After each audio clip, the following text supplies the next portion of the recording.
Good day mga kasindak, another day, another vlog.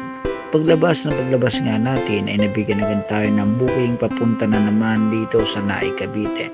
Medyo malayo at nakakapagod talaga ang biyahe kapag mga long ride.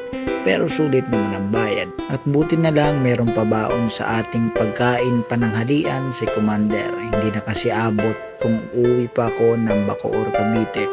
Medyo malayo-layo kasi ang biyahe pabalik ng Bacoor, Cavite. Kaya naman dito ko na lang naisipan na kumain sa may tabing kalsada. Alam niyo naman ang buhay ng mga rider, kung saan may maayos at payapang lugar na pwedeng pagkainan, ay pupwesto at gagawa ng paraan yan para makakain dyan. Ganyan talaga ang buhay rider. Medyo mahirap pero masaya naman.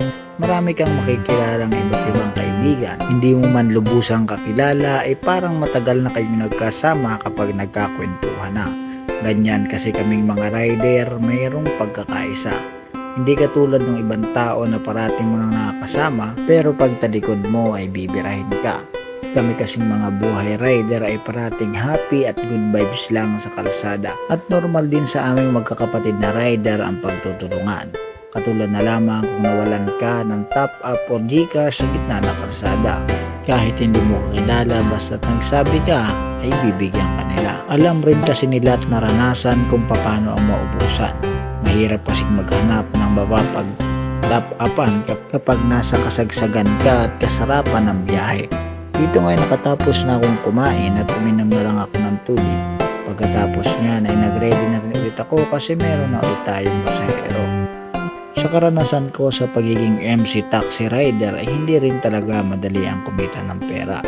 Madali lang sa kwentuhan ang sabihin na kumita ka ng ganito kalaki, pero yung pagod at puyat na ibinigay mo bago mo maikwento yung ganung kalaking kita mo. Kaya sa mga kapatid nating rider ay parati sana kayo mag-ingat. Huwag niyo parating kalimutan na may pamilyang nag-aantay sa inyo kapag nasa gitna kayo ng biyahe. Matutong magdasal parate bago umalis ng bahay at humingi ng gabay sa araw-araw na hanap buhay. Konting tiis lang at makakaahon din tayo sa kahirapan. Hindi sa habang panahon ay tayo nandito sa sitwasyon na ating ginagalawan. Maraming salamat pala sa lahat ng sumusuporta kay Kasindak. Baka pwede mo namang i-like, share, follow, and subscribe ang aking Facebook page at YouTube channel.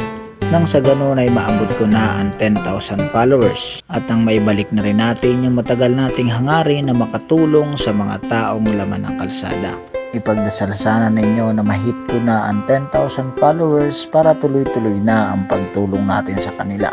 Hanggang sa muli, ako ang inyong Kasindak, hindi titigil hanggat hindi naabot ang mga pangarap.